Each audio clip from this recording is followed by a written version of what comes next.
and welcome to episode 6 of my new podcast, Why Didn't Anyone Tell Me This? With my guests, we are discussing health issues, questions you may have, and debunking some of the myths about our health. And it's an absolute pleasure to introduce Karen Newby.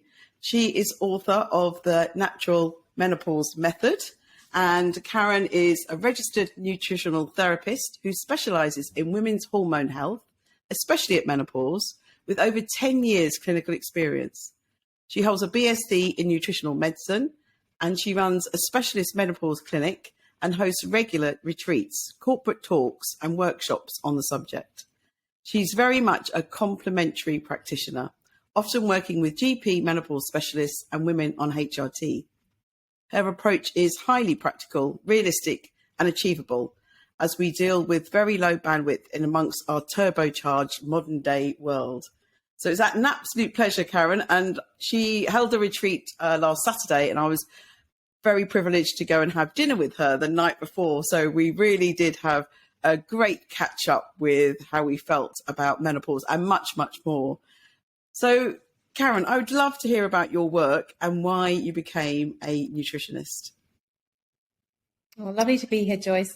So, it was a long time ago since I started my journey into nutritional medicine. And it was really came about when I was living overseas. I used to live in Asia, and I was in India for a while doing some yoga, and I started shadowing a Ayurvedic practitioner, an Ayurvedic doctor. And I was blown away by how this kind of ancient 5,000-year-old system of healthcare would actually be prescribing patients diet, interventions, herbal medicine, as well as cleansing processes and, yogic asanas and postures. And it was just mind blowing to me because I was just like, wow, I can't believe this is this is going on. And in the West, we think we're so far advanced with our scientific knowledge, which, don't get me wrong, I think modern medicine is amazing and science is amazing. And everything that I talk about is based in biochemistry. But these kind of ancient healthcare systems, the same goes for Chinese traditional medicine that have been going on for 5,000 years, truly resonated with me, and is why I decided to start doing a distance learning degree at that time, because we were in Vietnam, of nutritional medicine. And I've never looked back. Fantastic. And, we are what we eat, and we're reading so much more now about helping reduce dementia, cancers, heart disease, and obviously exercise and movement are important, but our diet is so important. I think it's something that people have really underestimated, and we do lead really unhealthy diets in the Western world, don't we? It's really interesting. I think for many of us, we don't, many of my patients don't have bad diets, as it were, but they're just not nutrient rich. And I think this is the issue that, we have a lot of energy rich foods in our diet, which are, carbohydrate rich, or like bread and pasta and rice and things like that, but they don't give us the spark plugs, the vitamins and minerals and essential fats and proteins that actually we need. Our body is one big chemical reaction, and that's why it's my field of work is fascinating to me still, because if we don't have those kind of raw ingredients, then we're just not going to go as well, basically. So there is that sort of lack of vitality, if you like, as opposed to just working with the absence of disease, and that's why it's nutritional medicine is exciting. Fantastic. So let's talk about the menopause and your wonderful book, which I recently read, and I learned a lot, and I been thinking a lot about it since I read it. So it's called the Natural Menopause Method. Tell us more. So it's a nutritional guide to perimenopause and beyond. And I wanted to write something that would be very easy to read, that would be very evidence-based, because I'm, passionate about my trade, and I'm passionate about making us aware of the science that is behind it. It's, quite often my industry is sort of waved away with that whole concept of eat a balanced diet. Well, what does a balanced diet mean? And, for many of us, we we find that difficult anyway. So the book is about helping us at this stage of life where we feel very overwhelmed. And I think for many of us, we are so stressed that we wake up every day hoping for a better outcome. And that better outcome doesn't happen because we're so stressed and can't think straight. So I wanted to write a book that was very easy for women to access and dip into. And, you know, for me, the sort of the troubleshooting section at the back is basically, you know, if you've got specific issues or specific symptoms, you can just have a quick look at, you know, what might be going on, what therapeutic foods to add in, and also supplements as well, which is often a bit of a minefield for us. So yeah, that was my rationale behind the book. And I think your book covers so much great advice, not just for the menopausal woman. So you actually start with the menstrual cycle and how we need to listen to our bodies. And you talk about the 4 shifts. Could you tell us a bit more about the 4 shifts? Yeah. So, you know, the reason why I do start with our cycle is, I think for a lot of us, we haven't listened to our body, and our body, you know, is telling us things, and it's 20,000 years old. We haven't really changed much since then, and yet we're so far removed from our natural rhythms. And I think for most of us, of our generation anyway, when we started our periods, we spent our whole life kind of, you know, quashing those ebbs and flows and sort of ignoring them, because we lead such a male pattern of life. Although I think our daughters of today are having a different experience, which is great. So the 4 shifts are there to work on our systems, really. You know, my work is, you know, I'm a functional medicine practitioner. I'm looking at all the different systems in the body. How well are they functioning? And this then has a big sort of ripple effect on the, you know, often far-reaching symptoms of perimenopause and beyond. So I start, you know, my shift 1 is all about stress and life load. And for me, I think one of the reasons why we suffer so much more than our mothers did is because our modern day life is so extreme. Often we're working full time. For a lot of us, we have young children in the house, or dare I say it, the joy of teenagers. And for many of us, we're dealing, you know, we're very, very squeezed. We're often dealing with, you know, wheels falling off parents, dealing with loss. You know, we are just basically overwhelmed. And for me, I want women to actually address this life load. So stress for me is my first port of call. And I can't do anything about your external stress. And I always say, you know, I'm very sorry about that. But I can help your body internally when it comes to releasing stress hormone cortisol. So this is what I talk about in the stress section is, right, okay, what are 3 main triggers of stress hormone are blood sugar lows, for example. So I work a lot with women on supporting their blood sugar, because every time we get a low in blood sugar, which can mean we get hangry and shaky and faint, this releases stress hormones. So if you're already stressed and then you're getting these lows in blood sugar, that's going to make you even more stressed and can really exacerbate mood swings and anxiety. So that's one big section. And then it's also about elements that create more stress in our body, like caffeine, for example, which, you know, if you're stressed and you drink caffeine, that it will put you into fight or flight mode even more. So I'm not here to talk about any, you know, removing anything from our diet. Actually, for me, it's about adding things in, but there are some kind of red flags as I go along, just to evaluate these things, and just to take stock and think, okay, is that serving me well, that caffeine, that first cup of tea or coffee first thing in the morning? And then the second shift is all about cleansing. It's about our digestive system. You know, if our digestive system is not working well, then however great, however many sort of plants you're eating or juices or mung beans, if it's not being absorbed, it's a complete waste of time. So that's why that section's important. You know, as we age, our digestive function reduces anyway, but, you know, bloating and constipation and, you know, liver issues such as, you know, feeling nauseous, for example, is very much about the liver, or feeling nauseous after fatty food. So I need to help support all of our gastrointestinal, you know, our whole, you know, digestive function. for any food to be absorbed better, because we are what we eat, but we are what we digest, what we absorb into cells, and then actually what we detoxify and eliminate. So there's sort of 5 areas that sort of area looks at.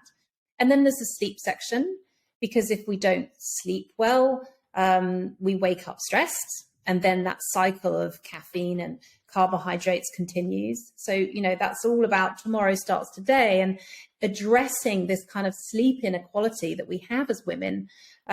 Because actually for me, this book is a women's, you know, menopause is a women's rights issue. And I don't want women to be leaving work. I want women to have a good night's sleep and to be able to wake up and feel on point as their male counterparts in the workplace, so that they feel good about presenting and feel in control. That's my big thing. And then the 4th section is about eating and what to eat, how to eat, the importance of eating as the path of the sun. You know, for most of us, we're backloading all our food to the end of the day. And so it's sort of how to eat, and then looking at the sort of menopause shopping list, what we need to be increasing into our food, you know, the therapeutic foods, the antioxidant rich foods, which is going to help our brain function, and the oils that will help our skin and our brain and all of that. But yeah, so there is a lot of things to do. But in each of the sections of these 4 shifts, I have this little small shift section. So even if the words blur over you and it's too much, there's a little section there of little things. You know, I like to call them my little small shifts that you can incorporate into your day. And then this causes this kind of ripple effect. For me, it's all about helping rewire the brain subtly, and the you know, never underestimate the power of food to bring about health change. You know, supplements great, but HRT great. You know, I'm very much a complementary practitioner. I'm helping women on HRT and those that are choosing the natural route. But food, like you said, you know, chronic disease, so much, you know, of it is about what we're putting in here. And as I said, your book is for menopausal women, but I think everything you've just said is really important, even as teenagers, when a lot of my work's on fertility, and when someone's trying to get pregnant, so everything you've said is absolutely relevant there then as well. And people are, you know, there's certain life stages where we get reminders to start looking after ourselves a bit more. And I think the menopause is one of those crucial ones where women can have a wake-up call and say, okay, you know, we've probably got 20, 30 good years left, hopefully, maybe more. But now's the time to really home in on that nutrition. Absolutely. And I think for so many, but for so, yeah, I agree. So many of these, you know, for us, pre-conceptual care, post-conceptual care, you know, often we're having children, we're not looking after it, we're not re-nourishing ourselves, and then we're going on to have another child or maybe another one. Because, and this is my point that I make at the start of the book, is that we have this kind of hurried women syndrome where literally we look after everyone else except ourselves. And, you know, men are great at not doing that. You know, and they wouldn't begrudge us doing it either, but we have this kind of martyr thing built in. I don't know where it comes from, but yeah, absolutely. Nourishment is, yeah, it's a radical change that we need to make. I want to pick up a few points that you said when you're talking about your shifts, but before I do you think that some of the symptoms, perimenopausal symptoms women get, could absolutely be controlled by their diet? Absolutely. And I'm really passionate about that. And I see it daily in my clinic, because the thing is with perimenopause, and the reason why it is a bit bumpy is because the body is out of balance, and the body likes to be in balance. And, you know, everything in the body is about ratios as well. So when our hormones start to roller coaster, you know, remember, we can have a real hyperstimulation of estrogen at the start of perimenopause. We can become quite sort of estrogen dominant, as the term goes, which, you know, one of those signs is heavy periods or breast cysts, or breast tenderness, heightened PMS, heightened anger, all signs of this kind of heightened estrogen, as our body has one last sort of attempt at sort of procreation. But there are, you know, by helping the liver, by helping your digestive system, by helping the gut, by pouring loads of micronutrients to help the brain, by sorting out your blood sugar to stop hot flushes. You know, a classic example is, you know, hot flushes. When we get a low in blood sugar, this creates a release of not only the stress hormone cortisol, but the other stress hormones, adrenaline and noradrenaline. And these are vasodilatory hormones, steroid hormones, which create flushes. So, for example, if you're getting night sweats mid in the night, this can actually be exacerbated by a low in blood sugar, which creates, you know, not only wakes us up, but creates this extra heat. So that's just one example. But things like aches and pains, you know, menopause is seen now as an inflammatory stage in our lives, because estrogen is involved in our immune system, and causes, you know, more, you know, it's our sort of natural anti-inflammatory, or one of them anyway. And this kind of inflammation can cause aches and pains. So a lot of what I'm talking about in the book is actually anti-inflammatory foods and lifestyle. So these are things like, you know, your omega-3 oils, which are, and turmeric and ginger, which are putting out the flames of inflammation. And just being aware of pro-inflammatory foods like, you know, sugar and gluten and, you know, processed foods. Again, I'm not here to sort of talk about reducing things. Actually, for me, it is about the more you feed your body the good stuff, the more the body is like, oh, this feels good, because the body wants to be well and it wants to be back in balance. So yeah, I am very, very passionate about helping women nutritionally, because the joy of helping get people back on track is that not only will their brain fog go, but their aches and pains will go. They'll feel more energized. They'll want to move more. They'll lose weight. So it's kind of, again, this kind of sort of this house of cards kind of falls down, but in a good way. And these symptoms start to, I would sort of see it like us like a bit like an onion, and we're sort of peeling away each layer. And even that can be as simply as helping support your digestive system so that you can actually absorb your nutrients better. So, yeah, lots of things going on. Thank you. Sugar. So I just want to talk a little bit more. You've mentioned quite a few things, but in my first podcast, I explained how I have a very difficult relationship with sugar. And I really wish that I had sorted it out when I was younger. It's the only thing I'm addicted to. And everything I've been reading about it, about how toxic it is. And as you said, these sugar spikes are really not good for us. But you said do you not think we need to eliminate it? So I think elimination diets in general are not sustainable. So if someone is showing signs of these kinds of highs and lows of blood sugar, or the classic is the 3 o'clock slump, which can often mean that you haven't had enough, or that you've had too much sugar earlier in the day, and then you're getting this massive crash, which leads to intense cravings for caffeine and sugar. So for me, the way that I approach it is not to strip out sugar, because actually, you know, we are overwhelmed. We are, you know, we feel very tired. We feel like we're having to do all these things. The last thing I want is to take people's kind of crutches away, as it were. But what I do, the way that I work, is to add more protein in. And actually, the more protein that we can get in every meal and snack helps to crowd out these cravings for sugar. So, for example, if you're having a breakfast that is very refined in carbohydrates, or you're having your sort of tea and toast, or just having lots of caffeine, because remember, caffeine can affect our blood sugar, then, you know, and you're having sort of your quick sandwich, or sad sandwich, as I like to call it, with no kind of, you know, bit of gluten and a bit of carbohydrates, but nothing real, no real sustenance, no spark plugs of those minerals and vitamins. You know, you will have those highs of blood sugar, and then you'll get those crashes. But if you have eggs for breakfast, for example, or if you have high protein granolas, like, you know, there's lots of, you know, making your own even can save you so much money, and adding in lots of nuts and seeds, but staying away from dried fruit, for example, which can be, you know, is basically sugar lumps. And if you have that with dollops of full fat yogurt, none of this low fat, can't bear any of that, full fat, the fat and the protein will create satiety and will create heat.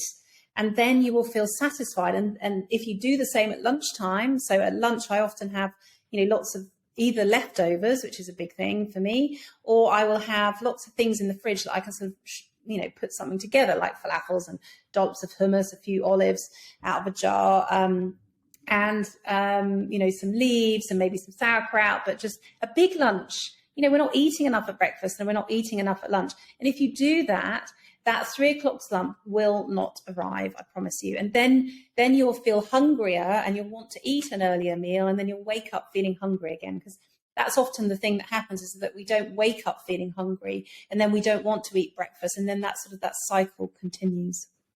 You talked about low fat, and it's so interesting that we seem to, with processed food, we seem to have got this so wrong. Low fat is everywhere, low sugar is everywhere, and all the nutritionists I listen to say stay away from all of this. So I don't understand why the corporate world has got this so wrong and is selling us these things that now everyone's saying we shouldn't be eating.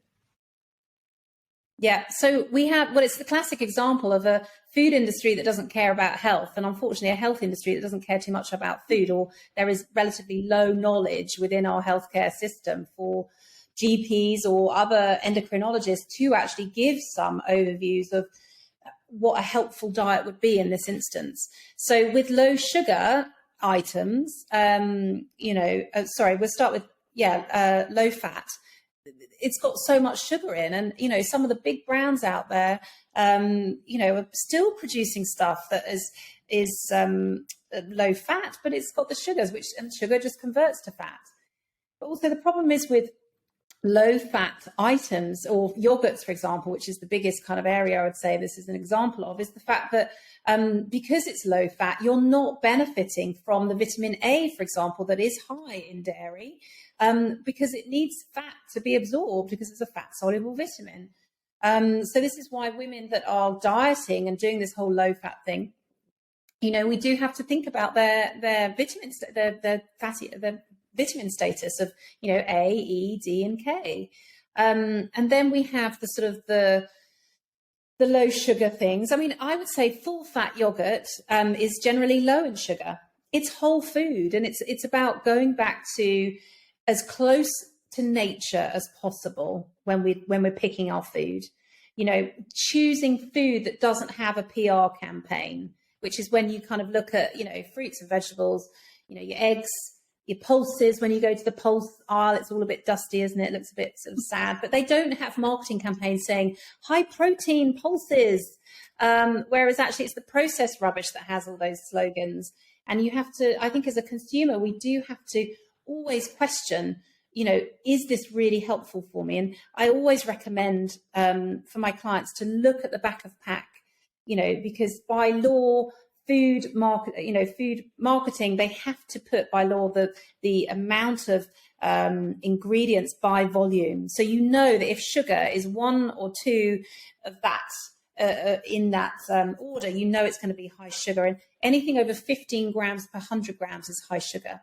Always look at the 100 grams as well versus the serving size, because some of these cereals that I won't name any names, but some of the granolas, for example, make them, they look like, oh, it's a lovely farm and it's all healthy and it's got a nice name and a sunrise. And then you look at the pack and, it's like 24 grams per 100 grams. And then the serving size is so small to make it look like per serving there's hardly any sugar. Whereas actually, realistically, your serving size is going to be a lot bigger. So, food marketing is a nightmare. I wanted to talk about 2 drinks. So very common drinks, caffeine and alcohol. So I told you on Friday, I have never drunk a cup of coffee in my life. Not sure why. I just didn't. And it is a ritual. If you stand in one of the coffee shops, you watch people come in and they're almost shaking until they've got their coffee in their hand. And when I tell people I don't drink coffee, why not? It's so lovely.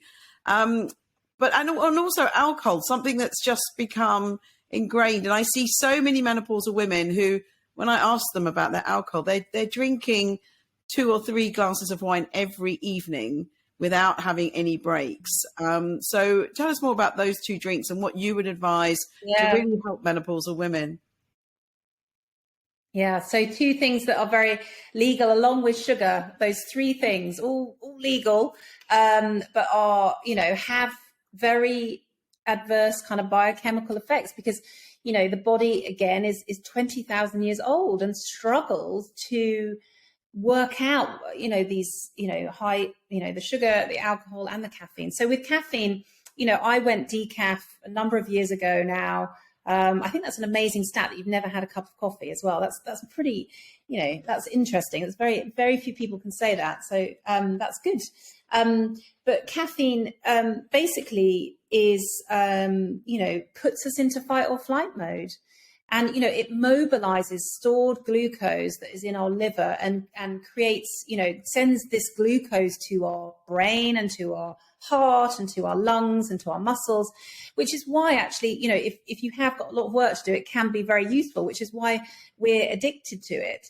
And I always say actually that only one cup of tea or coffee will only last you until the next one as well. So you get these highs and then you get those crashes and then you need more caffeine to bring you back up again. You go on this kind of roller coaster. So that was my point really about being stressed, is that then if you're already stressed, you're then suddenly putting, you're hanging off your stress hormones again, because you're basically priming your body as if it's in fight or flight mode on the savannah 20,000 years ago, whereas actually the body can't tell that actually you're not in any danger. You're just sort of sat at your desk getting stressed over spreadsheets and drinking your Americano or whatever. The biochemical reactions are exactly the same.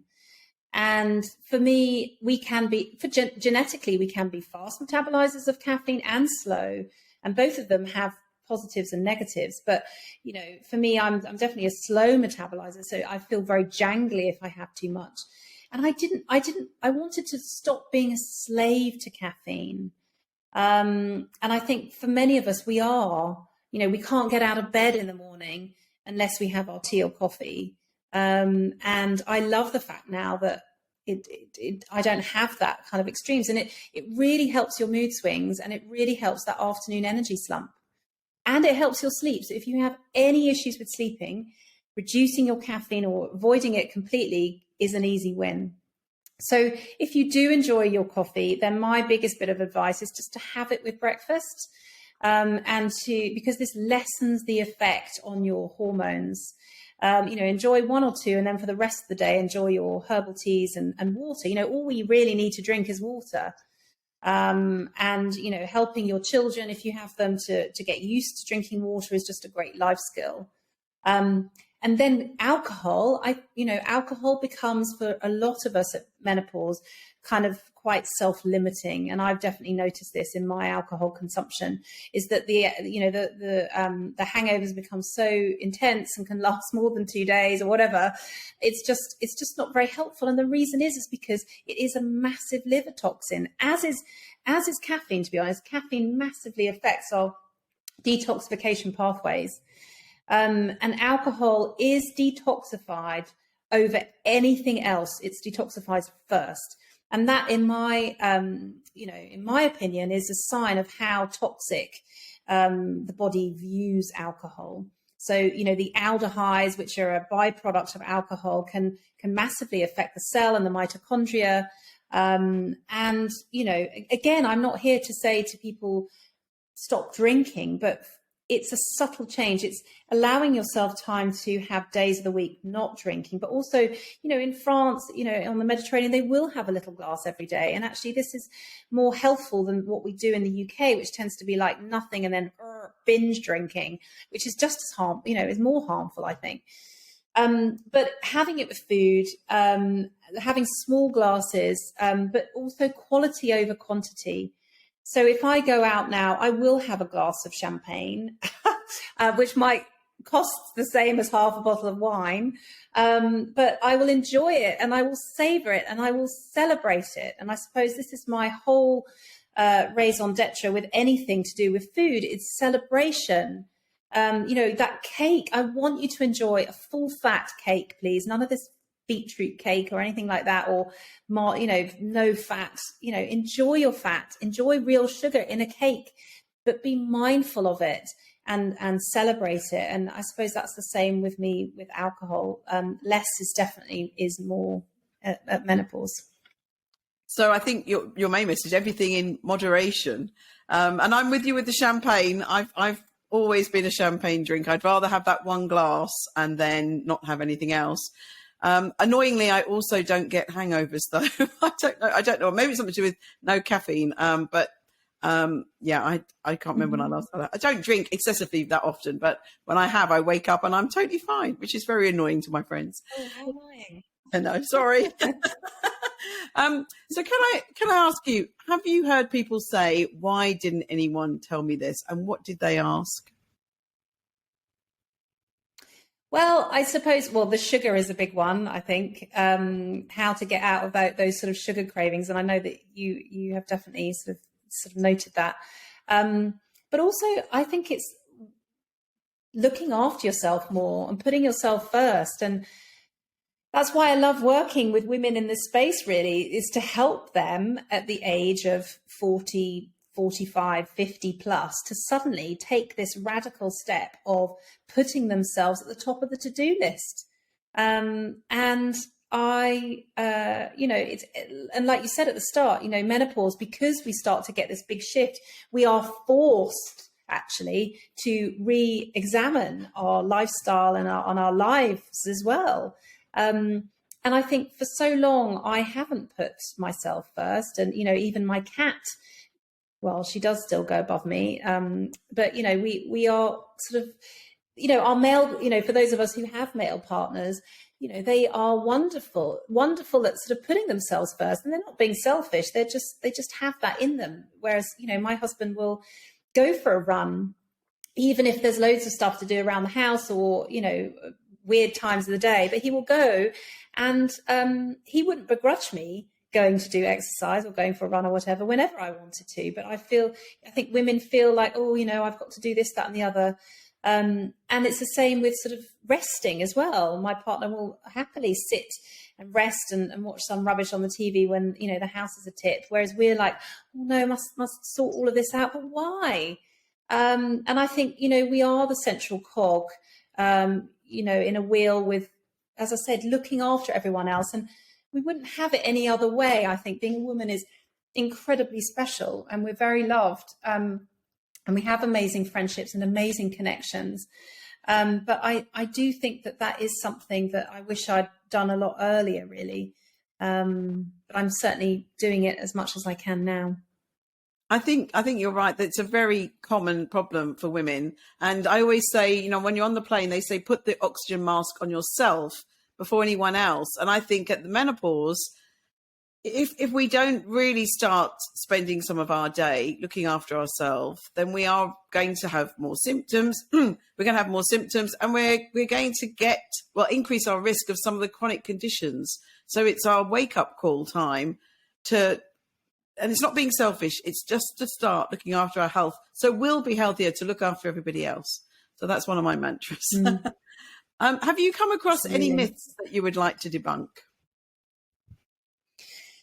Well, the biggest one of my industry is the diet myth, which, the diet industry, I can't bear. I think it sets women up to fail, largely women. And I think it makes us miserable, and it makes us feel guilty. And, the reasons why we struggle with weight, especially at menopause, is because we have hormonal roadblocks that we need to get over. Whereas, that it's just such an old fashioned dietetic model of calories in plus exercise equals calories out. And it just doesn't work.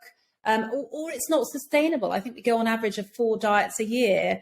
And as soon as you come off them, the weight comes back on. So the way that I like to approach it is, and also I see so many women not eating, and thinking that they're doing, helping themselves, but getting frustrated when they're not losing any weight because they basically put their bodies into starvation mode and they feel miserable.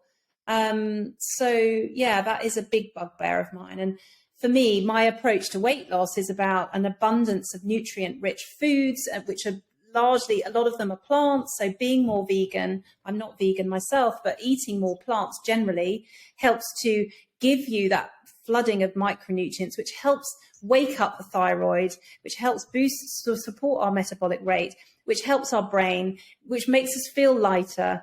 I never ask women to weigh themselves. It's about how you feel, and the more vital you feel, and women will, not women, people will come up to you and say how well you look, because your skin will be better, and your hair will be glossier, and your whites of your eyes will be whiter, because suddenly you're nourishing your body, and then you'll want to move. And it's this wonderful kind of cascade of events that happens, and then the weight goes slowly.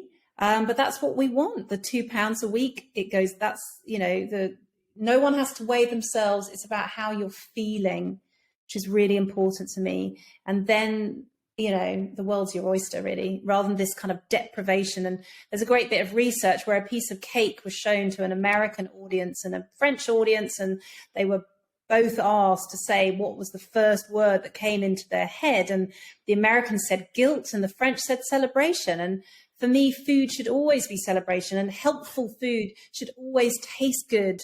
And this is what drives me to cook from scratch almost 3 times a day, because I want food to be nourishing, and that sort of to give us that deep-seated sense of contentment that you get from good food. And, that's the exciting part of it is cooking again. Although, cooking can be a drag if you have to think about what to cook every evening for the rest of your life. It is a drag, but everything that I advocate doesn't take long. And when you're cooking more plants, it's quick. That's really sound advice. And we're the mothers of boys, and we know boys need a lot. They eat much more than we do. And, back to industry. So things like, my watch, one of the readings on here is calories. And it is really annoying that, again, the corporate world and industry are bombarding us with, well, you've got to think about your calories, you've got to think about low fat, and, and so this information is not what any of the experts say, but we are bombarded with this. Yeah, and I have lots of clients that come to see me that know the calories for all the foods, because actually they've grown up with mothers who were doing the E-plan, or, the really extreme diets of the 70s and early 80s. And, calorie counting is the biggest way to take any joy out of eating, is knowing the calorie content. It's like with the menus that have recently just put in calories next to cakes. I'm like, that is just so destroying the joy of eating a freshly made cake with a cup of mint tea with a friend. It's not all calories are made equal as well. It's just it's just rubbish. So anyway, that's my that's my opinion anyway. Thank you very much, Karen. Now, what motivates you? Well, the biggest thing I get is the joy of seeing clients that write to me, or if I see clients more than once, it's just seeing their journey of I often read back to them the first consultation notes that I've taken, because they forget, as you forget as well, as when you're on a sort of healing journey, if you like, and just seeing the change, even how they're sitting. They're not fidgeting anymore. They're not, they're not talking loads. They don't look anxious anymore or stressed. It's hugely rewarding. And actually, the wonderful thing about my trade is that I'm just a catalyst. That my patients are the ones that have made that change as well. And for me, health is about taking back control of your body and your mind, because this is the only place we have to live apart from our planet. And that's, to see that empowerment, I think, is hugely rewarding. Yeah. Fantastic. So what makes you happy, and where is your happy place? Well, as you can imagine, it's got a lot to do with food. I love food. I love eating. And, for me, I just love cooking or going to friends' houses. I'm lucky that I've got some wonderful friends that can also cook amazing foods. I have a friend that has this, the tiniest kitchen ever. And the food that she produces from that tiny kitchen is just staggering. She is awesome. And there's nothing I like more than sitting around a table with food, with friends, and with family. And, you know, it is food as community, and that energy of being cooked for. And that's why, for me, cooking for yourself, even though can be, if you're not used to it, can be a drag, but actually suddenly you then start to get used to it. And that sort of feeling of nourishing yourselves and nourishing others is, you know, one of the sort of the purest kinds of forms of connection I can think of, really. And yeah, so that's my happy place. And what advice would you give your younger self? Oh, I don't know. Not to take yourself too seriously. But I don't know. I feel that I have had it's been an interesting journey, and not to dwell too much on the. I think one of the biggest things is that when I became a mother, is expecting myself to be like my mother, who'd had, you know, almost 30 years experiences of being a mother. And I think that's what I would definitely tell myself, you know, when I first had a baby. So just the fact that we're always learning, that we don't know everything, and that we never will know everything, but just to go easy on yourself and not expect yourself to suddenly be this amazing whatever mother or, you know, person with in their job or their career. So yeah, because it can be quite exhausting how much we put on ourselves, I think. That's very sound advice. Well, Karen, you've given everyone lots of sound advice, and you've been incredibly motivational. And those are two of the main aims I want to have for these podcasts. So I wanted to thank you very much. It's been an absolutely fabulous conversation. Thank you. Thanks for having me.